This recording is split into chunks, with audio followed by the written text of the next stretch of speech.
Horror कहानियाँ थी। भूतिया मंगलवार। एक गांव था, झुरमुट। उस गांव के सभी लोग मंगलवार को कोई काम नहीं करते थे, बल्कि सभी लोग डर से अपने अपने घरों में छिपकर बैठ जाते थे। उन गांव वालों का कहना था कि इस गांव में एक तांत्रिक का साया घूमता है, वो भी सिर्फ मंगलवार के दिन। तांत्रिक मंगलवार के दिन भूत बनकर आता था एक आदमी की बलि लेने। और आज सोमवार था, इसलिए सभी अपने खेतों में जल्दी जल्दी काम निपटाकर घर के लिए जा रहे थे। अरे भाई, काम खत्म हो गया हो तो घर चलें। रात होने वाली है और कल मंगलवार है। पता है ना, मंगलवार यानी एक आदमी की बलि। हाँ हाँ, याद है। थोड़ा सा काम रह गया है, बस फिर चलता हूँ। तुम जाओ, मैं आ जाऊंगा। ठीक है भाई, फिर मैं चलता हूँ, पर समय से घर पहुंच जाना। सभी लोग अपने अपने खेतों का काम खत्म करके घर जा चुके थे, पर सत्तू अभी भी खेतों में काम कर रहा था। हाँ, चलो काम तो खत्म हो गया। कल का भी काम मैंने आज ही खत्म कर लिया। एक दिन अपना क्यों खराब करूं मैं? वक्त बहुत हो गया है, जल्दी घर चला जाए अब। सत्तू घर जा ही रहा होता है कि उसके सामने एक साया आकर खड़ा हो जाता है। अरे, कौन हो भाई, और मेरा रास्ता रोके क्यों खड़े हो? हटो सामने से और जाने दो मुझे। वो साया तांत्रिक का साया होता है। तुझे कैसे जाने दूं? तू चला गया तो मैं किसकी बलि दूंगा? बलि? कौन हो भाई, और क्यों डरा रहे हो मुझे? जरा शक्ल तो दिखाओ अपनी। तांत्रिक जैसे ही सत्तू को अपनी सूरत दिखाता है, सत्तू डर से थर थर कांपने लगता है। छोड़ दो मुझे जाने दो। वैसे भी आज तो सोमवार है, तुम तो मंगलवार को बलि लेते हो ना? अरे मूर्ख, जरा ध्यान से देख। मंगलवार दिन शुरू हो गया है। 12 कब के बज चुके हैं। अब तू तैयार हो जा बलि के लिए। तांत्रिक उसकी एक नहीं सुनता और सत्तू को मार देता है। उसके हाथ पैर उसके धड़ से अलग करके खेतों में फेंक देता है। पूरा दिन मंगलवार को घर से बाहर कोई नहीं निकलता। मंगलवार का दिन खत्म होते ही सत्तू की पत्नी शांता पूरे गांव में अपने पति को ढूंढती है। काका, काका, क्या आपने मेरे पति को कहीं देखा है? परसों से वो घर नहीं आए। मैंने नहीं देखा बेटी। तभी शांता को दूर से शोर आता सुनाई पड़ता है। वो उस शोर के नजदीक जाती है तो वहां देखकर हैरान रह जाती है, क्योंकि वहां उसके सामने उसके पति की लाश पड़ी थी, जिसके हाथ पैर गायब थे। चुन्नू के बापू, आप हमें छोड़ के नहीं जा सकते। मुझे पता है ये सब उसी तांत्रिक ने किया है। मैंने रात को ही बोला था सत्तू को कि जल्दी घर चले, पर उसने मेरी एक ना मानी। बोला मुझे अभी और काम करना है खेतों में। अब देखो तांत्रिक के साये ने उसका कितना बुरा हश्र किया। सभी गांव वाले मिलकर सत्तू का अंतिम संस्कार कर देते हैं। पूरे गांव में मातम छाया होता है। धीरे धीरे दिन बीतने लगे और फिर हफ्ता पूरा हुआ। मंगलवार फिर से आ गया। सभी घरों में छिपकर बैठे थे। ये सब कितने दिन और चलेगा? एक एक करके गांव के सभी लोग मरते जा रहे हैं। वो तांत्रिक का साया किसी को नहीं छोड़ेगा। एक दिन हमारा नंबर भी आ जाएगा मरने का। शुभ शुभ बोलिए जी, आप ऐसा क्यों सोचते हैं?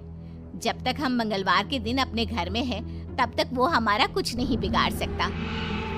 शाम का समय था, तभी बाहर से भैंसों की जोर जोर से चिल्लाने की आवाज आती है। वो भैंसें बंसी की ही होती है। ये भैंसें इतना काहे चिल्ला रही है? इनके लिए तो मैंने पहले से ही पानी और चारा रख दिया था, फिर क्या हुआ?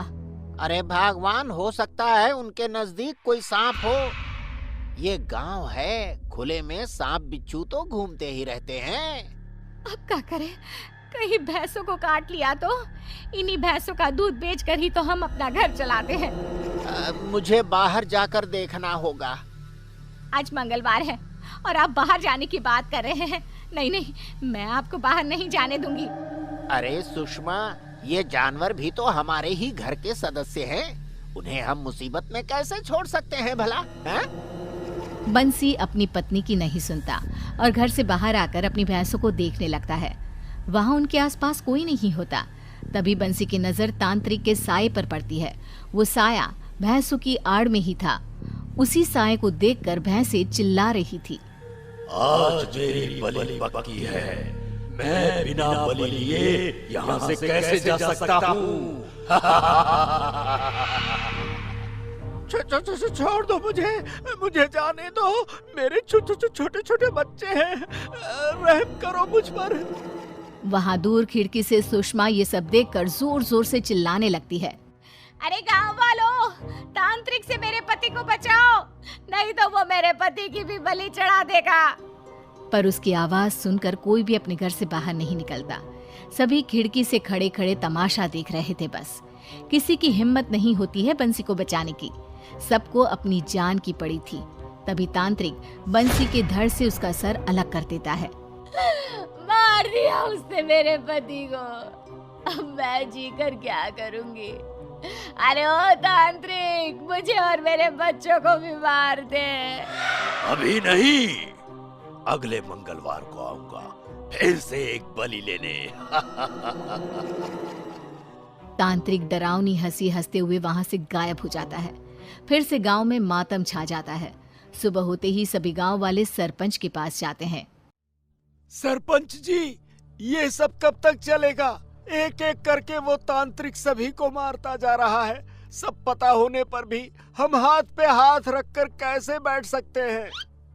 नरेश बिल्कुल सही बोल रहा है सरपंच जी। अब आप ही बताइए क्या करें जिससे कि तांत्रिक का साया इस गांव से हमेशा के लिए चला जाए। अब आप सबकी जिम्मेदारी मैं लेता हूँ। अगले मंगलवार किसी भी गांव वाले की जान नहीं जाएगी। मतलब क्या है आपका सरपंच जी? किसी की जान नहीं जाएगी? कुछ समझ में नहीं आया। मतलब ये है कि हमारे पास एक हफ्ता है। अगर मैं कुछ नहीं कर पाया तो मैं खुद तांत्रिक के सामने अपनी बलि दे दूंगा। सरपंच की ये बातें सुनकर सभी हैरान रह जाते हैं। अगले दिन सरपंच बड़ी गहरी सोच में डूबा हुआ हुक्का पी रहा था। तभी शहर से उसका पोता मानव वहां आता है। बताओ तो कौन है? इन हाथों के स्पर्श को मैं कैसे भूल सकता हूँ? ये हाथ मेरे पोते मानव के हैं। दादाजी, आपने मुझे झट से पहचान लिया, वो भी बिना देखे। मानव अपने दादाजी के पैर छूता है। दादाजी, आप कैसे हैं?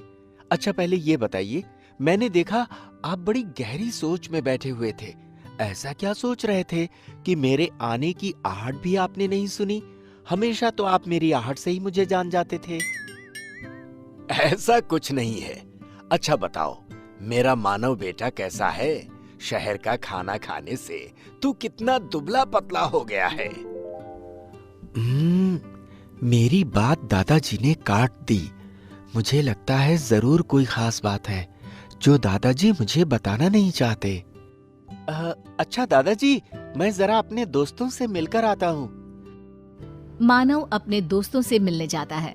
उसे वहां से पता चलता है तांत्रिक के बारे में और इस मंगलवार सरपंच क्या करने वाले थे उसके बारे में भी। शायद दादाजी यही सोच रहे थे, इसलिए उदास दिख रहे थे। मैं उन्हें मरने नहीं दूंगा। मानव मंगलवार आने का इंतजार करता है। आखिर मंगलवार का दिन आ ही गया। मानव बेटा, आज तुम घर से बाहर मत जाना, अंदर ही रहना। ऐसा क्यों दादाजी?